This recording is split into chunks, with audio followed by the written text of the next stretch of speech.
नमस्कार दोस्तों, आप पढ़ रहे हैं कक्षा 12वीं एनसीईआरटी गणित, जिसमें आज आप देखेंगे प्रश्नावली 3.2 का प्रश्न क्रमांक 19वां। तो देखिए 19वां क्वेश्चन क्या है। किसी व्यापार संघ के पास 30,000 रुपए हैं। 30,000 रुपए का कोष है, मतलब 30,000 रुपए हैं। अब जिसे दो भिन्न भिन्न प्रकार के ब्रांडों में निवेश करना है, मतलब लगाना है। जैसे आप दो व्यापारों में लगाते हैं, वैसे ही दो ब्रांडों में लगाना है। और प्रथम ब्रांड पर 5% ब्याज मिल रहा है और दूसरे पर 7% ब्याज मिल रहा है। अब आपको क्या करना है, आव्यूह गुणन के द्वारा, मतलब आव्यूह का गुणा करना होगा।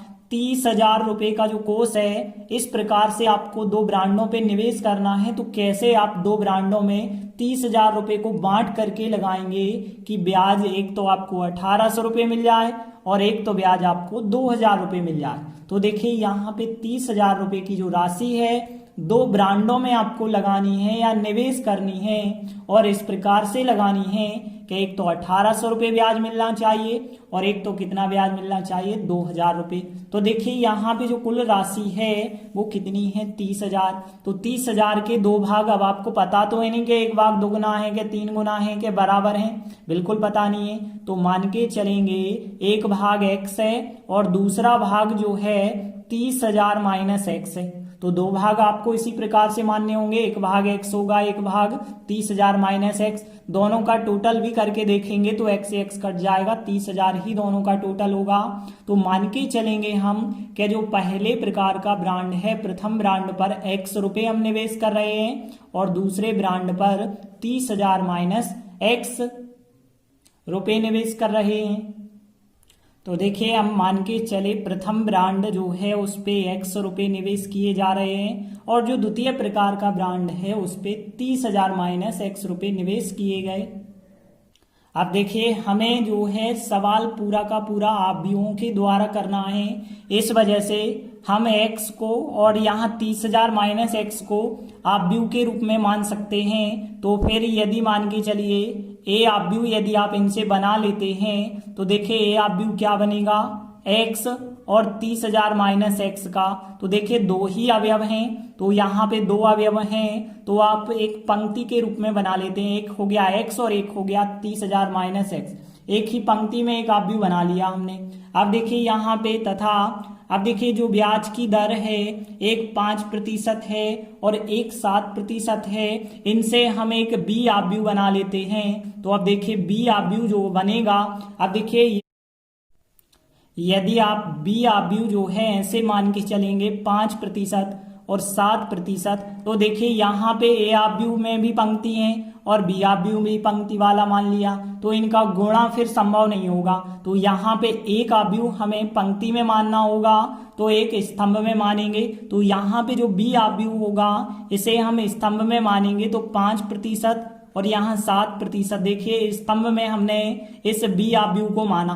स्तंभ में क्यों माना, क्योंकि a और b का गुणा हो जाएगा। यदि आप इस पंक्ति में मानते हैं तो बाद में आपको बदलना पड़ेगा, मतलब गुणा में प्रॉब्लम जाएगी। तो इस वजह से अभी से हम जो है इसे इस प्रकार से मान के चल रहे हैं। अब देखिए यहाँ पहले सवाल के लिए ब्याज कितना दिया गया है, तो यदि हम बात करें तो पहले सवाल के लिए जो वार्षिक ब्याज है वो कितना है, 1,800 रुपये है। तो पहले सवाल के लिए वार्षिक ब्याज कितना है, 1,800 रुपये है। अब देखिए ब्याज कैसे निकालेंगे, तो यहाँ पे इन दोनों का गुणा करना होगा हमारे लिए, क्योंकि जो ब्याज का फार्मूला भी होता है कि मूलधन गुणित दर गुणित समय बटे 100 ही होता है। तो मतलब मूलधन और दर का गुणा ही तो करते हैं। तो ये हो गया मूलधन, ये हो गई दर, इनका आखिर करेंगे तो गुणा। तो यहाँ पे जब हम गुणा करेंगे तो a और b आव्यूह का गुणा करेंगे। a आव्यूह क्या है आपके पास, x, और यहाँ पे 30,000 माइनस x। तो इस आव्यूह का हम गुणा करेंगे इस आव्यूह से जो कि 5% है और 7% है। इस आव्यूह से हम गुणा करेंगे और बराबर में कितना रखेंगे, यहाँ पे 1,800, और इसे भी एक आव्यूह के रूप में लिख देंगे, क्योंकि यहाँ भी आव्यूह चल रहा है तो यहाँ भी आव्यूह होना चाहिए। अब देखिए यहाँ भी यदि आप गुणा करेंगे तो देखिए एक पंक्ति है, एक स्तंभ है, तो गुणा करेंगे तो केवल एक ही अवयव प्राप्त होगा। एक पंक्ति और एक स्तंभ का यदि आप गुणा करेंगे तो केवल एक अवयव होगा। देखिए पहली पंक्ति पहला स्तंभ तो केवल 11 ही प्राप्त होगा। देखिए x का 5 से आप करेंगे तो यहाँ पे x गुणित 5% आएगा और फिर प्लस का चिन्ह आना है बीच में क्योंकि सबका टोटल होता है, और फिर इसका करेंगे तो 7% होगा। तो यहाँ पे 30,000 माइनस x का कितने परसेंट लेना होगा, 7% लेना है, और फिर बराबर में कितना रखना है, 1800। अब देखिए यदि आप दोनों पक्षों के आप व्यू की बात करें तो बराबर में आप व्यू लिखे हैं, और बराबर में यदि आप लिखे हैं तो आप इनकी तुलना कर सकते हैं, मतलब अंदर की संख्या इस संख्या के बराबर हो जाएगी, तो आपको आव्यूह के चिन्ह लगाने की फिर कोई आवश्यकता नहीं है। तो देखिए x और फिर गुणा 5% का मतलब है 5/100, और प्लस यदि हम देखें तो यहाँ पे 30,000 माइनस x और 7% का मतलब था 7/100, और बराबर में कितना है यहाँ पे 1800। और देखिए यदि आप 100 और 100 हटाने के लिए 100 से गुणा कर दें पूरे समीकरण में तो यहाँ पे 100 कट जाएगा, केवल 5x आ जाएगा। यहाँ पे भी 100 कट जाएगा, लेकिन 7 का गुणा 30,000 से हो जाएगा, तो यहाँ पे 7 × 21 तो 2,10,000 आएगा, और 7 का x से करेंगे तो यहाँ पे 7x आएगा। देखिए 100 का गुणा 1800 में भी करेंगे तो 1,80,000 आपको प्राप्त होगा। तो यहाँ 100 को हटाने के लिए 100 का गुणा हमने हर एक स्टेप से कर दिया है। यहाँ पे 100 कट गए, 5x 100 कट गए, 7 से गुणा, यहाँ 100 से गुणा करोगे।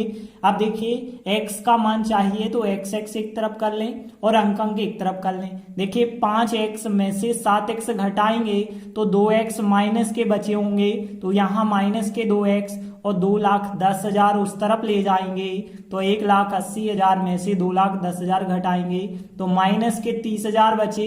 अब देखिए माइनस माइनस अलग कर दें, 2 में आ जाएगा, तो 30,000/2 मतलब x का मान कितना आ जाएगा, 15,000 आ जाएगा। तो देखिए x का जो मान 15,000 आया है, इस आधार पे आप बता सकते हैं कि प्रथम ब्रांड पर जो हम x रुपए निवेश कर रहे थे वो 15,000 रुपए निवेश करने होंगे, और द्वितीय प्रकार के ब्रांड पर कितने कर रहे थे, 30,000 माइनस x, और 30,000 माइनस x मतलब 30,000 माइनस 15,000, और 30,000 माइनस 15,000 मतलब 15,000 ही आए होंगे। तो यहाँ पे लास्ट में आप लिख सकते हैं, कहता है प्रथम ब्रांड पे हम 15,000 तथा द्वितीय प्रकार का जो ब्रांड है 30,000 माइनस x माना था, लेकिन अब x का मान 15,000 रखेंगे तो 15,000 निवेश करने होंगे। तो प्रथम ब्रांड पर 15,000 और द्वितीय ब्रांड पर भी 15,000 निवेश करने पड़ेंगे। इसके बाद देखिए इसी का बी नंबर का क्वेश्चन यदि हम देखें तो यहाँ पे देखिए अब ब्याज का मान 2,000 है। देखिए अभी था ब्याज का मान 1,800 रुपए, तो यहाँ 1,800 लिया, लेकिन अब अंतर क्या हो गया है, यहाँ 1,800 के स्थान पे आपको 2,000 लेना होगा। तो देखिए हमने लिखा वार्षिक ब्याज कितना है, 2,000 रुपए। तो देखिए अब यहाँ पे जो हमने 1,800 रखा था, अब इसके स्थान पे कितना रखेंगे, 2,000, तो यहाँ पे 2,000 रखा। और देखिए जैसा हमने गुणा ऊपर किया था कि यहाँ पे हमने किया था तो यहाँ x × 5% आया था।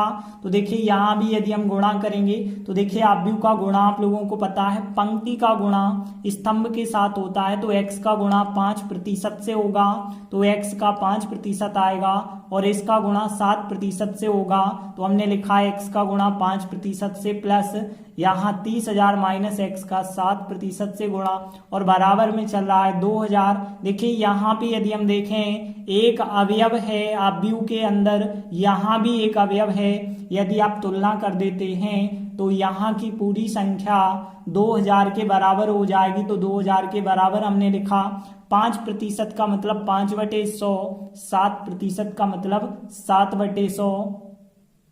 यहाँ फिर आप वैसे ही करेंगे कि 100/में है, तो 100 को हटाने के लिए आप क्या कर देते हैं, 100 से गुणा, तो 100 यहाँ के कट जाएंगे, 5x 100 यहाँ के कट जाएंगे, लेकिन 100 का यहाँ पे गुणा हो जाएगा तो 2 लाख हो जाएगा।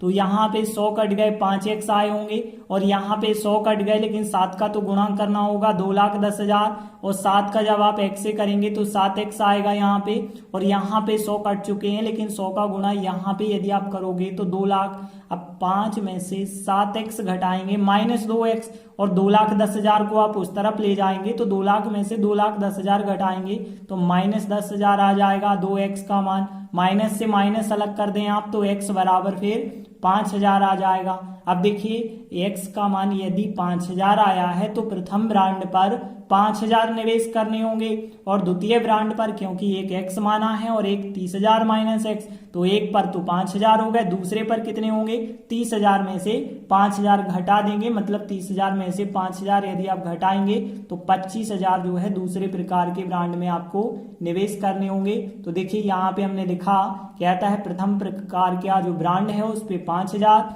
और द्वितीय प्रकार का जो ब्रांड होगा उस पे 30,000 में से x घटाएंगे मतलब 5,000 घटाएंगे तो 25,000 रुपए निवेश करने होंगे। तो इस प्रकार से 19वां क्वेश्चन कंप्लीट हुआ। देखिए अगला क्वेश्चन 20वां भी बिल्कुल इसी प्रकार का है। तो यहाँ पे देखिए, यहाँ कहा गया है किसी स्कूल की पुस्तकों की दुकान में 10 दर्जन रसायन विज्ञान की, 8 दर्जन भौतिक विज्ञान की और 10 दर्जन अर्थशास्त्र की पुस्तकें हैं, और इन पुस्तकों का विक्रय मूल्य जो है क्रम से 80, 60 और 40 प्रति पुस्तक है। अब आव्यूह बीजगणित मतलब आव्यूह के गुणा करके ही आपको करना होगा सवाल। सभी पुस्तकों को बेचने से दुकान को कुल कितनी धनराशि प्राप्त होगी। तो यहाँ दोनों आव्यूह के गुणनफल की सहायता से ही निकालेंगे। तो देखिए दो आव्यूह पहले तो आप बनाएंगे। तो देखिए यहाँ पे दो प्रकार की संख्याएं, एक तो पुस्तकों की संख्या 10 दर्जन, 8 दर्जन और फिर 10 दर्जन। एक तो दर्जन में पुस्तकों की संख्या है, इससे हम एक आव्यूह बना लेंगे, और एक तो उनके विक्रय मूल्य पर आधारित होगा एक आव्यूह, तो इससे हम बी आव्यूह बना लेंगे। तो मान के चले हम एक ए आव्यूह है जो कि देखिए संख्याओं पर है 10 दर्जन, 8 दर्जन और 10 दर्जन। देखिए तीन ही संख्याएं, चाहते तो आप तीनों स्तंभ में भी लिख सकते थे या हमने पंक्ति में लिखा, तो देखिए पंक्तियों से भी सवाल हो जाएगा, स्तंभ से भी सवाल हो जाएगा। तो हमने यहाँ पे तीनों संख्याएं एक ही पंक्ति में लिख दी। अब देखिए 10 दर्जन का मतलब होगा, एक दर्जन में 12 होते हैं, तो 10 दर्जन में 12 गुणे 10 120 हो गए, और 8 दर्जन में 12 अट्ठे 96 हो गए, 10 दर्जन में 120। तो चाहे तो आप इसे और सरल फॉर्म में बना लें। अब देखिए एक आव्यूह आपको बी भी जरूरत होगा, तो देखिए बी आव्यूह जो बनेगा 80, 60, 40 का बनेगा। लेकिन ध्यान देना कि एक आपके पास पंक्ति में आव्यूह बना लिया है, तो दूसरा आव्यूह आप स्तंभ में बनाएं, क्योंकि ए और बी का आपको गुणा करना है। तो जितनी पंक्तियों की संख्या होती है उतने ही स्तंभ होने चाहिए। तो जब हमने एक पंक्ति रखी है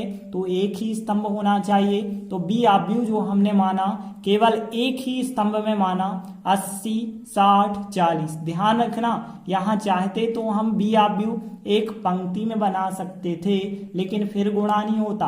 तो यहाँ पे बी आव्यूह जो आपको बनाना होगा वो एक स्तंभ में, क्योंकि जितनी पंक्तियां होती हैं उतने ही स्तंभ होने चाहिए, तभी उनका गुणा हो सकता है। देखिए अब हम दोनों का यदि गुणा करते हैं तो अब हम ए बी का मान निकालेंगे, मतलब दोनों का हम क्या करेंगे, अब गुणा करेंगे। तो देखिए हमने ए आव्यूह का मान रखा और बी आव्यूह का मान रखा। अब देखिए गुणा करने पे कितने अवयव प्राप्त होंगे, सबसे महत्वपूर्ण चीज यह है। तो देखिए कितने अवयव प्राप्त होंगे। पहला आव्यूह यदि हम देखें तो एक पंक्ति है, 3 स्तंभ हैं, तो यहाँ पे कितने बाई कितने का है, यदि आप देखें तो 1/3 का है। और दूसरा यदि आप आव्यूह देखें तो 1, 2, 3 पंक्ति और एक स्तंभ में, तो 3/1 का है। यहाँ पे 3 और 3 तो समान हैं, तो इनका आंसर आएगा 1/1 में आएगा, मतलब केवल एक अवयव में आंसर आएगा। और एक अवयव में कैसे आएगा, आपको पता है पंक्ति का गुणा स्तंभ के साथ करते हैं, तो एक पंक्ति और एक स्तंभ तो एक ही अवयव आएगा। फिर तो एक अवयव आएगा तो क्या आएगा, देखिए 120 का गुणा 80 से होगा, फिर 96 का गुणा 60 से होगा, 120 का गुणा 40 से होगा और सबको प्लस लगा के आपको लिखना होगा। तो देखिए गुणा कैसे आप करेंगे, 120 का 80 से किया 9600, फिर प्लस 96 का गुणा 60 से किया 5760, फिर प्लस चिन्ह 120 का 40 के साथ करेंगे तो 4800 आएगा। फिर आप इनका टोटल करते हैं तो 20,160 आ जाएगा। अब देखिए पूछा गया था कि सभी पुस्तकों को बेचने से दुकान को कितनी धनराशि प्राप्त होगी, तो आप लिख सकते हैं कि 20,160 रुपए की धनराशि प्राप्त होगी। तो यहाँ पे लास्ट लाइन हमने लिखी कि अतः सभी पुस्तकों को बेचने पर दुकान को 20,160 रुपए की धनराशि प्राप्त होगी। यही हमारा फिर आंसर हो जाएगा। तो इस प्रकार से 20वां क्वेश्चन भी कंप्लीट हुआ। इसके बाद देखिए अगला सवाल, यदि 21वां और 22वां देखें तो ये वस्तुनिष्ठ प्रश्न है, विकल्पीय प्रश्न है, जिसमें कहा गया है मान लीजिए कि x, y, z और w और p क्रमशः 2yn, 3y, 2yp, ny3 और py कोटियों के आव्यूह हैं। मतलब हमें सभी आव्यूह की कोटियां दी गई हैं। अब प्रश्न क्रमांक 21 और 22 में सही उत्तर चुनना है। तो देखिए 21वां क्वेश्चन क्या है कि P Y plus W Y के परिभाषित होने के लिए एन, के और पी में क्या प्रतिबंध होगा। 4 ऑप्शन भी दिए गए हैं। तो यहाँ पे यदि हम देखें तो देखिए जो एक्स आव्यूह है, एक्स आव्यूह की कोटि क्या है, 2yn है। तो यहाँ पे हमने लिखा 2yn है। और यदि हम बात y आव्यूह, z आव्यूह, w आव्यूह और p आव्यूह सबकी आपको यहाँ कोटियां दी गई हैं। अब देखिए आपसे पूछा गया है P Y plus W Y के परिभाषित होने के लिए क्या प्रतिबंध होगा एन, के और p के बीच में। तो देखिए यहाँ पे यदि हम बात करें, उनने कहा है कि P Y plus W Y क्या है, कोई आव्यूह है जो परिभाषित है। तो यहाँ पे देखिए यदि आप देखें तो यहाँ पे y तो कॉमन है, y यदि आप कॉमन निकाल देते हैं तो बचा होगा p प्लस डब्ल्यू। अब देखिए यहाँ पे p प्लस डब्ल्यू की यदि बात करें तो p एक आव्यूह है, w एक आव्यूह है और दोनों आव्यूह को जोड़ना है। तो कब जोड़ सकते हैं, जब p आव्यूह की कोटि और w आव्यूह की कोटि समान होगी तभी p प्लस डब्ल्यू परिभाषित हो सकता है।